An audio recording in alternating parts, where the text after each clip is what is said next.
and gentlemen, welcome back to another episode of the Shootout Pro Wrestling, the hottest, greatest podcast coming into the CSR right now. I'm your host, Survivor of Pain, Bill Blanchard, and of course, my co-host, Christian Fury, former UCW and many other promotions champions. Anyways, with that being said, man, how you doing, man? How you doing this week? Well, doing all right, I guess. All things considered, I'm ready to forget about my real life and let's focus on something that we all enjoy, and that's professional wrestling. To get my mind off of things going on at home and going on and abroad or whatever. This is my escape, and this should be your escape too. We're gonna have some fun. We're gonna talk about subjects that keep our minds going. To laugh about, to go, what did he just say, and all that good stuff. Well, long-winded there, Mr. Fury. That's good, man. Hey, man, let it out, man. That's what we're here for, and man, let's do this thing, man. We've been hitting CM Punk kind of hard, but you share something on Facebook, man. I can't help it, man. We got to talk about it a little bit before we jump into our main topic here. What do you think the thought process was for CM Punk and Darby to copy Bret the Hitman Hart in the 1, 2, 3 Kids match? I mean, to the facial expressions, to everything. Was that a rib? I mean, I know CM Punk and Bret Hart are good friends, and they're good friends and everything. But who do you think gave him a suggestion? You think Bret gave him a suggestion, or you think CM Punk wanted to rib the Hitman a little bit? I don't know, man. Who knows? Well, they also say, impersonation is the best form of flattery, right? What Rock Express it is. So, I mean, take it for what you will. Was he jabbing at that match, or were they paying homage to that match? Because I gotta be honest, I took it as homage. They paid some homage to it. Yeah. I mean, it's no secret. Bret Hart applauded CM Punk for quitting the WWF 7 years ago, back in 2013. It is what it is. I mean, like I said, it is what it is. But it was classic. So I'm not gonna say he was. It was a rib, in my opinion, but at the same time, it was homage too. He paid homage to the Hitman and to Sean Waltman, 1, 2, 3 Kid, aka X-Pac or 6-Pac, whatever you want to call him this week. Yeah, man. But no, it's one of those mad respect to the person that actually found that video. Because it's one of those, when I was watching the match, I didn't think anything about Bret Hart 1, 2, 3 Kid. Somebody had to take the time to do it, and that could have been just weird coincidence that just so happened to watch that match and then went to AEW and watched CM Punk versus Darby. And like, wait, I've seen this match before earlier today. All the way down to the facial expression. So I'm not gonna beat up Darby Allin and CM Punk too bad for it. I thought it was humorous. I think the rib and the joke is on us, but it was great. I'm not gonna bash him for it. So don't misconstrue me showing that as a bash, but it's something to laugh about. Oh yeah, it was definitely something to laugh about. So how many hate mails did you get from that one? Oh my God. I gotta be honest with you. Surprisingly, I didn't get none. I think since this episode from Dark Side of the Ring came out recently, they're talking about don't sell it. So I'm thinking anything I post by CM Punk, people are just not gonna sell it anymore. I mean, look, man, I'm just having fun. Someone's got to hate on CM Punk, so I figure, why not me? I mean, why not Bill? Why not me? I mean, come on. I'll cheer and boo for who I like. I mean, hey, it's professional wrestling. We have that. I'm here to have fun with it. Yeah, man, I'm gonna have fun with it though. It's like I pay a ticket. I pay for pay-per-views. I pay for the network. I have the right to cheer and boo whoever I please, and that's just the bottom line. Speaking of the bottom line, I was watching the Smoking Skull sessions with the latest one episode with Steve Austin with Bobby Lashley, and he said something in that podcast that made me think why some people boo him and why some people might actually cheer for CM Punk. Let me rephrase that. He didn't mention Punk's name, but it was my interpretation of it. People would boo people like guys like Bobby Lashley because he'll work hard. You know what I'm saying? He has a strong work ethic. He gets up in the morning, he makes his bed, he'll go run 10 miles, he hits the weights. You know, he's in a tremendous amount of shape, but he work hard. He's a workaholic, and he's going to get the job done. Plain and simple, without blaming nobody, bitching at nobody, crying at nobody, upset because he ain't the man, yada, yada, yada. And there are some people, like, Punk wants things handed to him. I'm not trying to say Punk didn't work hard, but I hear a man cry because he's not John Cena. You know what I'm saying? Because he's not Well, the guy. Because Vince McMahon entrusted him to be the guy. You know what I'm saying? And because he wasn't being billed as a direct threat to the Undertaker. Or my God, because The Rock has a own crew who works for him, and well, I guess I'm outnumbered. I hear this guy just cry about certain things instead of taking an opportunity and run with it. You know what I'm saying? It's almost like this generation just wants things handed to them, and I guess CM Punk is their hero. I guess, and that I don't know. okay, And so like Bobby Lashley is going to work for it, man. hey man, if you take CM Punk's name out of it and put my name in there, where I was a WWE champion for 400 some odd days, I got to work the Great One at one of the Big Four at the Royal Rumble, and then turn around and work him again at the Elimination Chamber, then roll into WrestleMania and work the Dead Man, the Undertaker, and then SummerSlam on another part of the Big Four and work Brock Lesnar. That's a hellacious year right there. If you don't calculate wins or losses, because let's face it, in wrestling, it really don't matter. It's the story you're telling. You had big profile matches. Oh, but you weren't the main event. Who cares? People were watching you. People paid to see you face The Rock, which that was a main event. They paid you to see you and The Rock again at the Elimination Chamber, which, again, was a main event. And then you worked The Undertaker, which on WrestleMania, especially with the undefeated streak, is a form of the main event. Okay, you didn't go on last, whoop-de frickin' do. You worked the Dead Man. And then you worked Brock Lesnar. That's a hellacious year, man, regardless if you won or lost. People are going to be looking at, man, look at all these high-profile matches that he was entrusted in to get guys over and have a damn good match. All he did was bitch. Hey, That's I guarantee you would have loved to have been in that position. Oh gosh, yeah.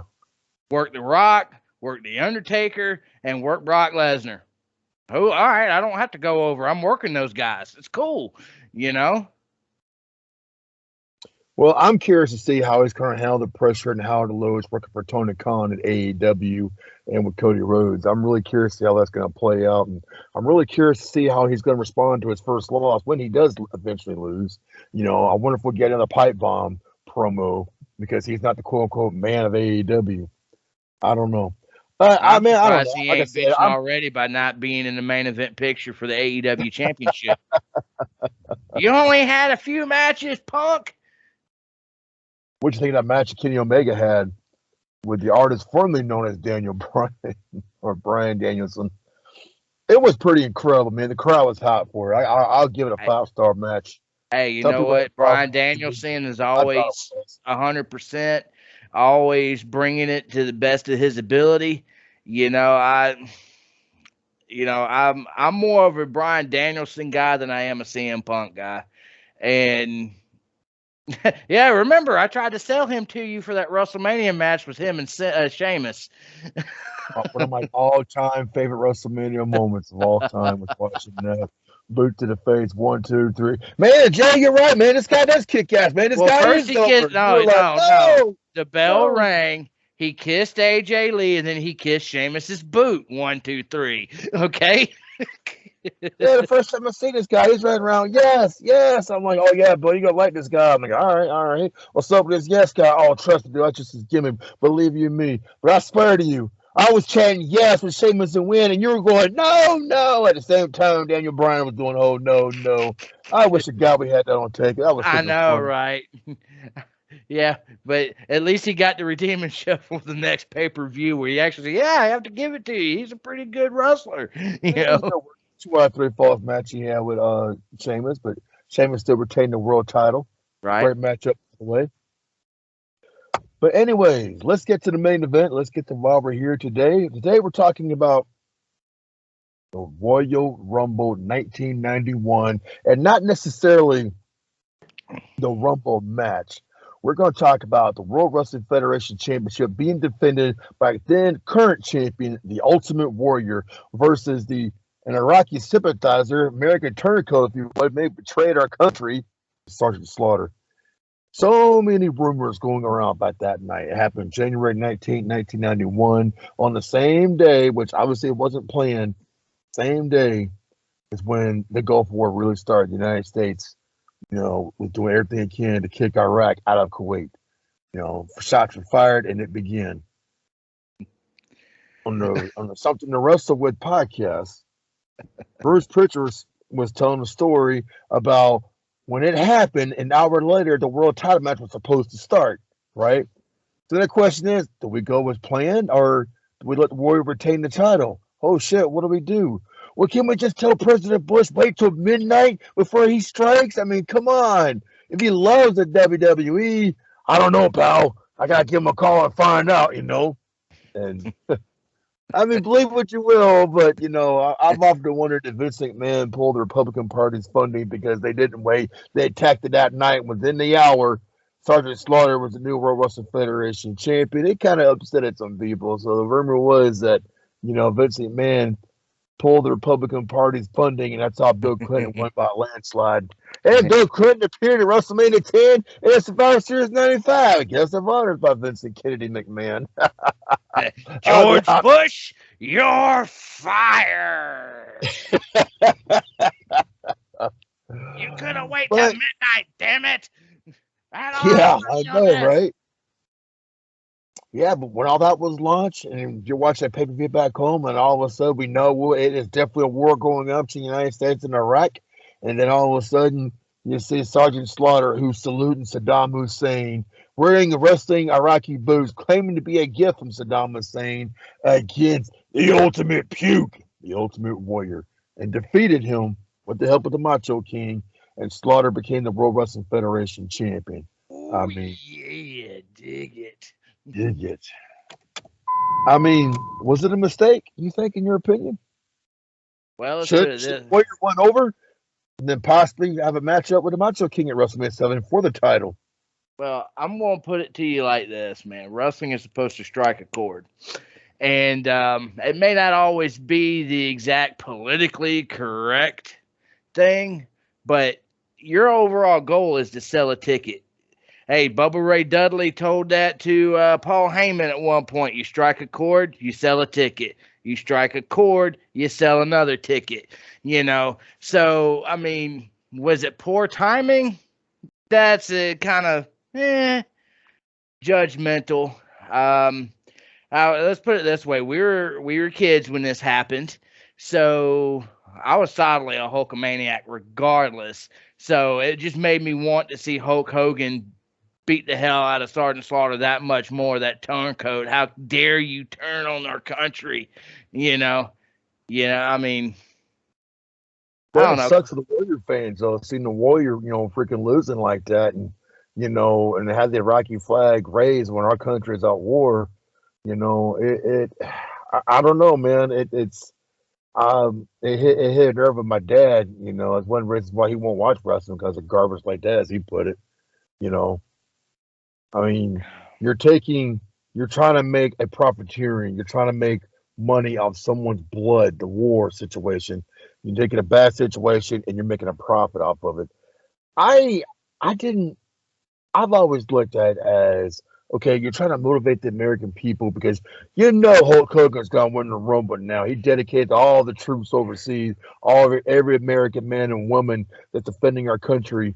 He wins the Royal Rumble that night and declare a war on Sergeant Slaughter and have an old raid. So we know a big match is going to happen, and definitely we all pretty much knew it was going to be WrestleMania 7, Hulk Hogan versus Sergeant Slaughter, for the title. But United States versus an Iraqi, sympathizer. Well, I felt like they were just trying to motivate people. It wasn't necessarily trying to make money, off of this bloody war. No, but here's the thing, in order to have a big uprising, a big following, Bret Hart said it best. In order to have a great good guy, you got to be able to work with a great bad guy. I mean, the slots were there for Sergeant Slaughter. He was a turncoat, he Iraqi sympathizer. He practically stole the World Wrestling Federation Championship with the help of the Macho King Randy Savage. Yeah, and that scepter. Dig it, snap into a Slim Jim. Oh yeah. So you off a tainted victory. So he didn't legitimately beat the Warrior in the middle of the ring in a clear-cut contest. Hogan dedicated it to the soldiers, the fighting force, Americana, and won the Royal Rumble, waving Old Glory, red, white, and blue. Yes, it's on like Donkey Kong. Because back then, hey, the next pay-per-view coming up actually was was WrestleMania. So you didn't have all these pay-per-views in between. So race was on. So at the end, fans still got a chance to go home happy. Hulk Hogan got to pose with the colors. Yeah. This is where the power lies, brother. Sorry, all those voices. Yeah. No. It's good talk. But well, what do you think it would have worked though if they allowed Warrior to win the title that night, the Rumble? Still, because he was all decked out, red, white, and blue, red, white, and tassel, and he was wearing the American colors as well. Had the USA face paint on. I mean, Warrior, could have done the same thing as Hulk Hogan, right? And then the Macho King could have had a great match with Ultimate Warrior, which I know they still had a match at WrestleMania 7, career versus career, but I think they still could have drawn tickets, because Slaughter could have won him by DQ, whatnot. Hogan could have still faced Slaughter. Warrior could have defended the title. I mean, do you think it still would have drawn if they Yes went and another route no. and Warrior successfully defended the title? Yes and no. I mean, if you think, okay, well, call an audible. All right, we know, hey, Bush sent the troops in. They full-fledged attack, pushing Saddam out now. Let's call this mulligan. Warrior's going to retain the title tonight because we don't want it to seem so soon.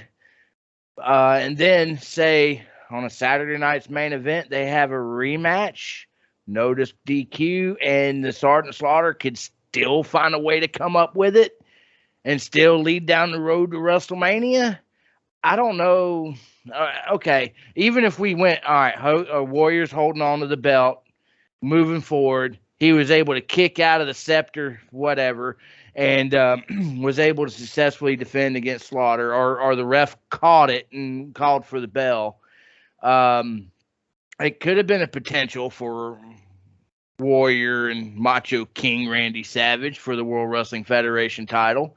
And then you would still could have had Hulk Hogan versus Sergeant Slaughter, but I don't know. I think using the championship in this is almost like, hey, Iraq came in, invaded, seizing the oil and stuff like that in Kuwait, just like Saddam, like Sergeant Slaughter was able to seize the World Wrestling Federation Championship, only to be freed by Hulkamania, brother.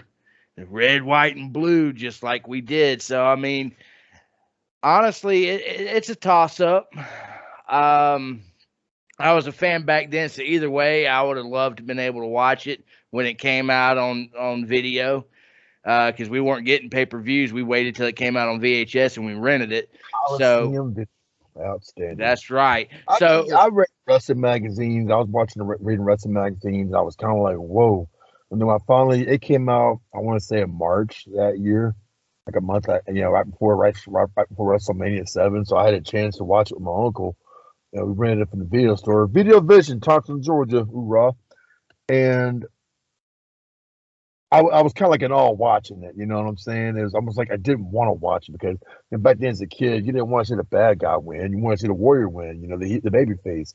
But I did watch the whole match, and it's just like, dang, But at the same time, it drew heat, and it made me want to watch somebody beat Slaughter that much more. Because Hey, I did it watch could have Saturday been Night. anybody.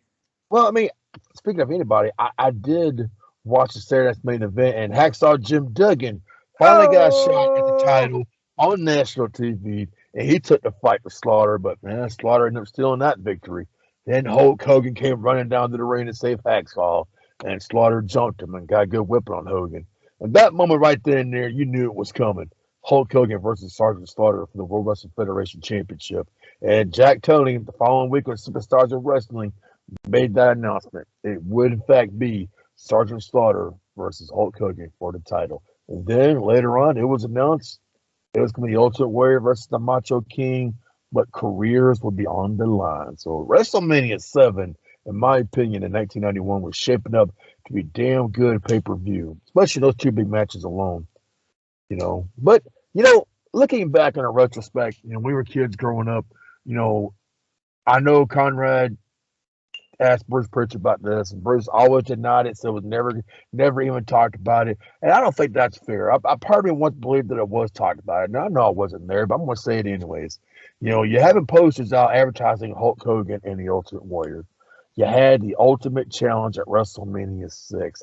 How would it have sounded the Ultimate Rematch WrestleMania 7? To me, instead of keeping Hulk Hogan a babyface, that's when I would have made the turn Hulk Hogan heel. What if Hulk Hogan, the great American hero, what if all of a sudden he was a turncoat? What if all of a sudden he wanted to salute Saddam Hussein? What if all of a sudden the Hollywood Hulk Hogan character came out in 1990, going in 1991, to challenge the Ultimate Warrior for that title? I mean, it drew very well for WCW in 96. Would that plan have worked in 1991? What if Hulk Hogan was the one who went turncoat and Ultimate Warrior ended up defending the title against the evilest Hulkster now, who they could have had Hulk Hogan versus Slaughter at the Royal Rumble, not a title match. Well, it would have been a title. Sergeant Slaughter, Mr. USA, G.I. Joe, American hero, baby, and Hogan, of course, made an example out of him. And Hogan could have won the Rumble, maybe. I mean, in some kind of weird shape of how you want to book it, I guess. And you could have went ahead and had If Hulk Hogan had Warrior won the versus Rumble, but instead of dedicated to all the boys and girls in the United States, he could have promo and he dedicated to all the boys and girls defending Iraq. Then goes out there. You can picture him winning the Rumble and grabbing the Iraqi flag and waving it. Holy crap! You know what I'm saying? Because what if the Warrior had his title match with the Macho King at the Rumble? What if they didn't do this angle with Slaughter? You know what I'm saying?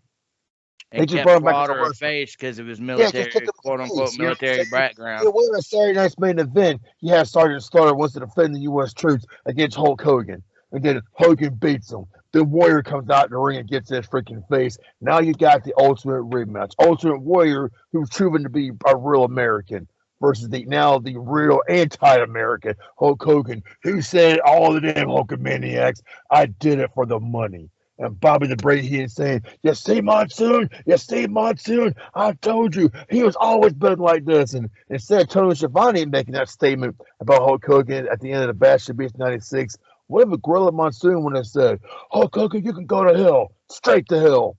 Boom. Now we're going into WrestleMania 7. Can you imagine that, man? If they went that direction. That would have been very ballsy. Then, I mean, heck, it was ballsy in WCW, but at the same time, they were already doing red and yellow in WCW. Right, because let's face it. All right, we're leading up to WrestleMania 7, okay? So we had WrestleManias 1 through 6 with babyface Hulk Hogan, the red and yellow brother, man made in America, real American. Can you imagine him coming out to something other than real American in his WWF days? Yeah, Ooh. It probably would have drawn. It might have.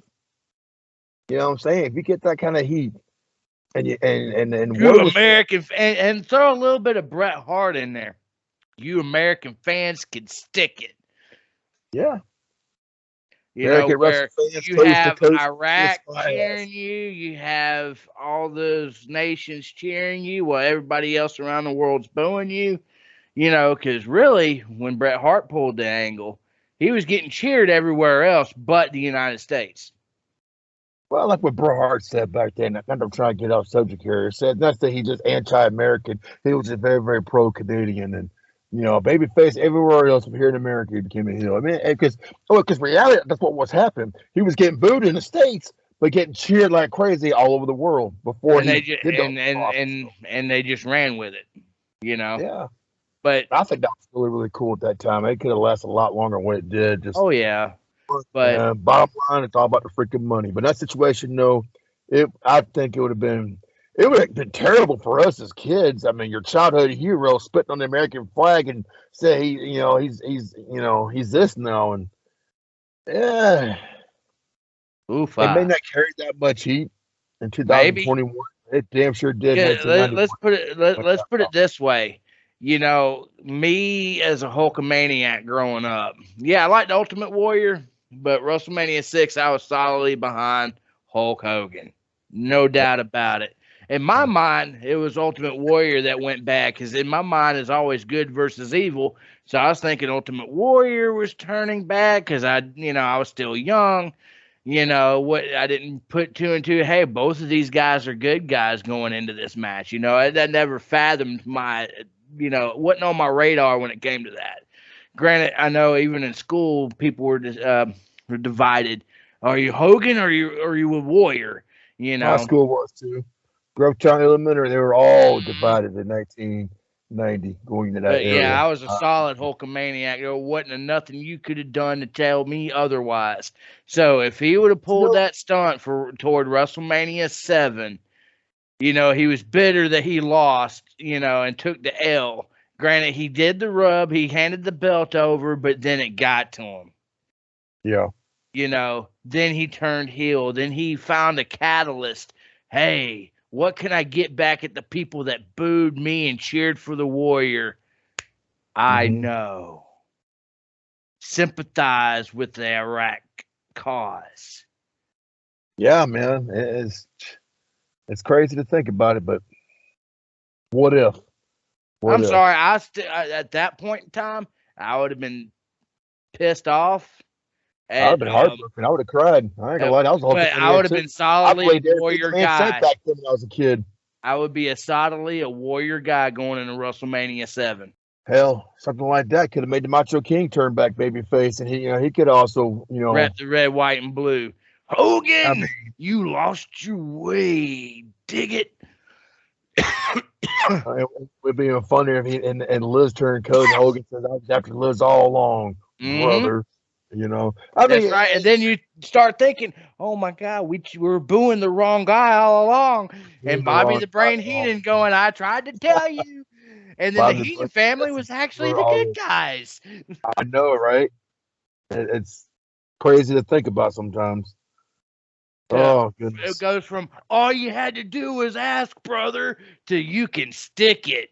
Like, whoa. If you wanted a title shot, Andre, all you had to do was ask. You didn't have to lay in bed with him. But going back to those situations, when you have a babyface versus babyface, believe it or not, it's a proven factor. It didn't sell as well as versus the angle between Hogan and the Macho Man the year prior at WrestleMania 5. I mean, you need a good antagonist. Macho Man was a good babyface at 88.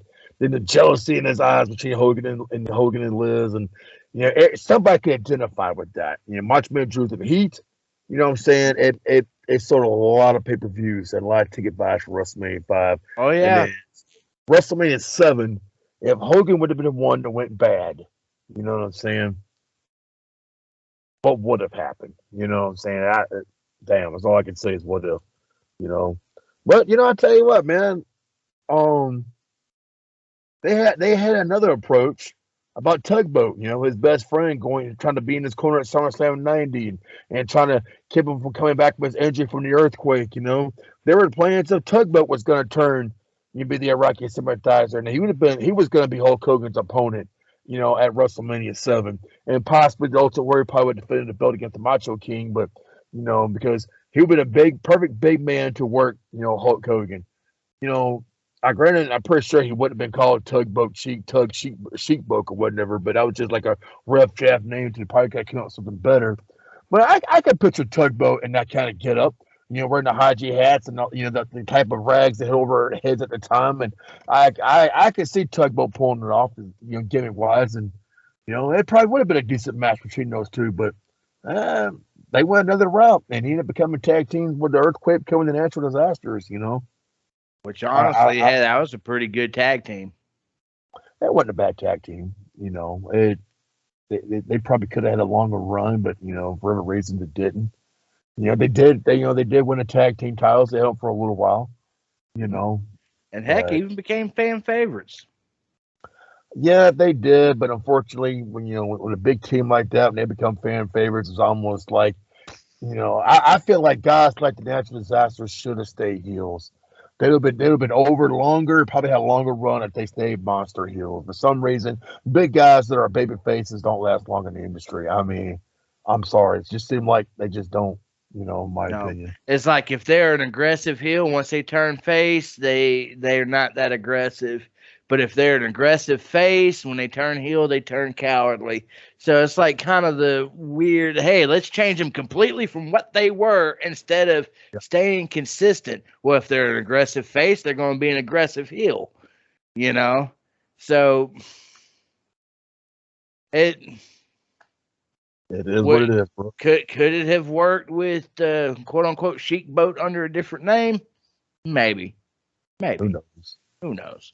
We don't know, and um, unless it was built properly, I wouldn't have been too awful excited.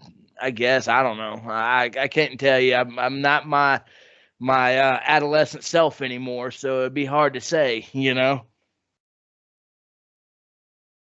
Yeah, a lot of things were going on during this time frame. I mean, the Royal Rumble '91 itself is pretty damn decent. I thought it was a very, very good Rumble. Rick Martel, great Hammer Valentine showed great endurance in that match. Both of them came close. But Martel, I think, went like 53 minutes, and Valentine went like 49 minutes, very close to 50 minutes. Both of them were very, very, very tremendous in that matchup as well. That they should definitely get more credit than what they got.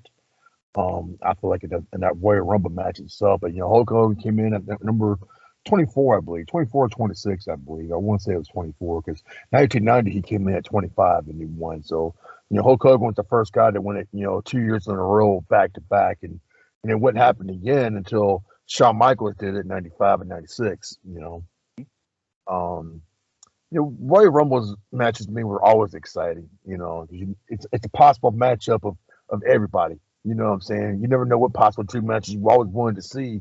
Or Even strange if we're bedfellows, still, so to speak, where you'd you have strange alliances form that would never I have know. formed. And then your son get backstabbed and betrayed and yada yada yada. I mean the Royal Rumble 1991 match itself is pretty decent. I definitely enjoyed the drama into it, and hell, you had speaking of the Earthquake and Typhoon, you had Earthquake in the end with Hulk Hogan. Had big rival with Hogan in 1990, and I think they settled it right there in the 91 Royal Rumble when Hogan eliminated Quake, slammed him, knocked him out of there, and Hulk Hogan won the match, you know. So it was almost like even then, winning the Royal Rumble match then probably helped Hulk Hogan become number one contender if he would to be able to challenge Slaughter. So it did make perfect sense for Hogan to get the title shot and not Savage and not Warrior and not Hacksaw. Although Warrior, in my opinion, should have had a rematch clause, right? But for whatever reason, it's almost like rematch clauses didn't exist back then. If they did, it sure so didn't talk Almost. about Or it. or I that don't wasn't hey, as Bruce would put it, that wasn't the story we were telling. exactly. You know, but hey, it is what it is. They were on to WrestleMania 7. I know we're going to cover WrestleMania 7 later on.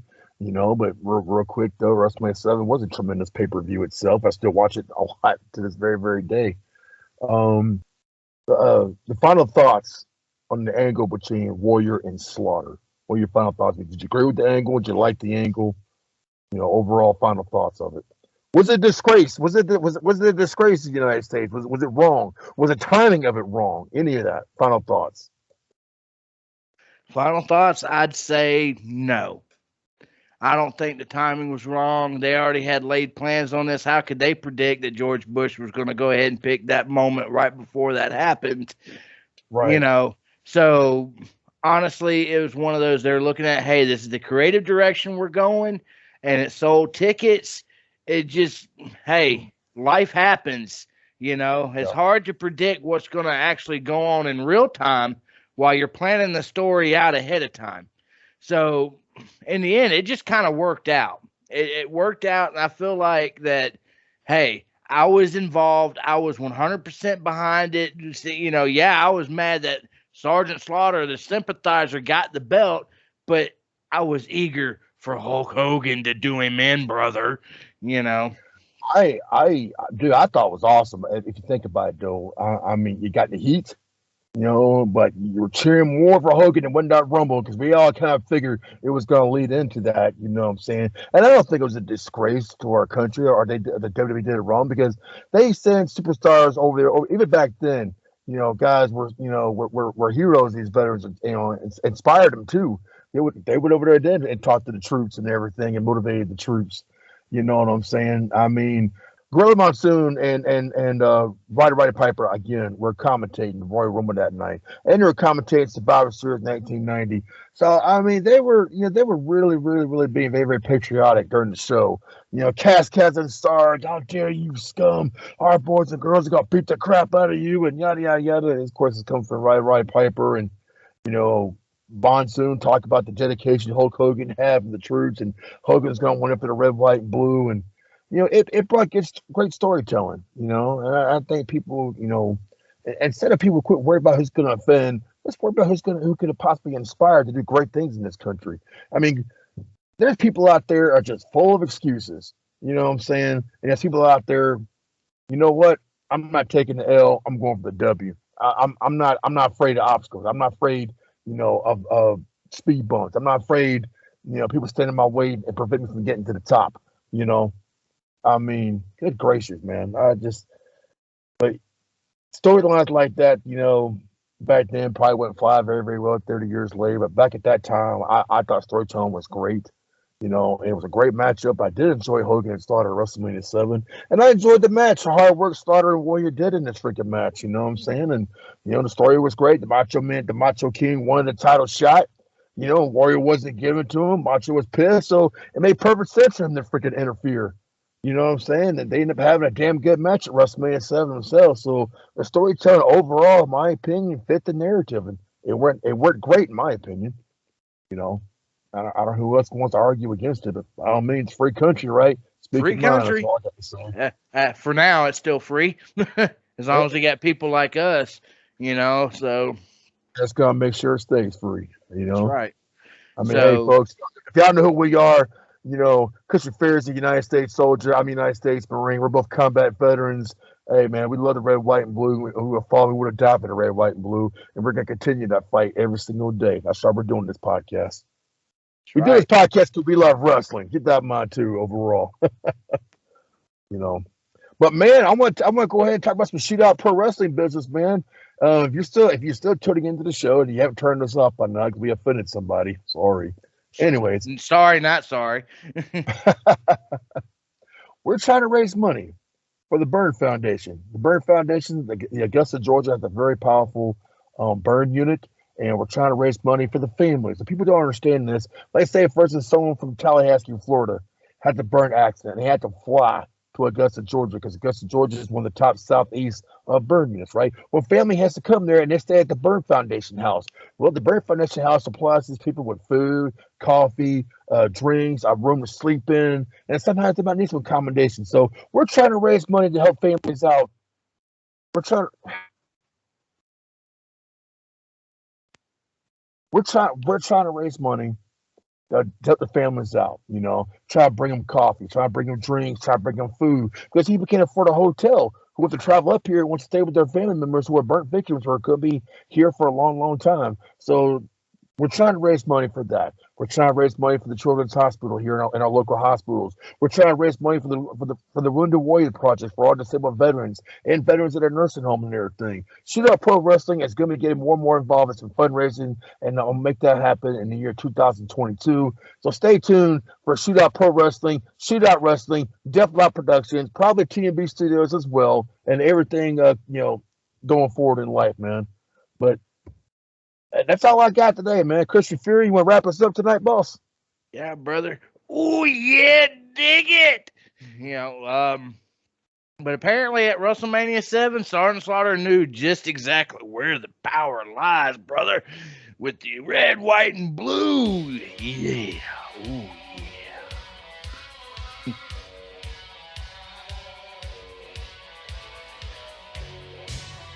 But that's our show for this week. Hope you enjoyed it as much as we did producing it.